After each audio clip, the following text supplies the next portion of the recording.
ઉનાળામાં જો તમને તરસ લાગી હોય અને ઠંડુ પાણી જો તમને પીવા મળી જાય તો તમને એની મજા જ કઈક અલગ હોય કે નહીં? કઈક એવું જ આકાશમાં ઉડતા પક્ષીઓનું છે સાહેબ.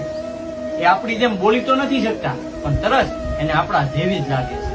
તમે મોટા મોટા ચબૂતરા નો બંધાવી શકો તો કઈ નહીં, પણ તમે તમારા ઘરમાં આવું નાનું અમથું કુંડું તો એક બાંધી શકો ને. એ કુંડું બાંધવાથી તમારા ઘરની આસપાસ રહેલા પક્ષીઓ એની તરસ છીપશે અને એ જ પક્ષીઓના મીઠા કલરવથી તમારા ઘરની રોનક વધશે. ચાલો મિત્રો, આપણે એક નિયમ લઈએ કે આપણે બધે પોતપોતાના ઘરે આ ઉનાળામાં બધા કુંડું બાંધીએ અને પક્ષીઓની તરસ છીપાવીએ.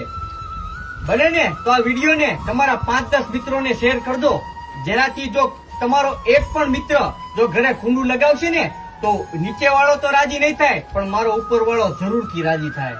શેર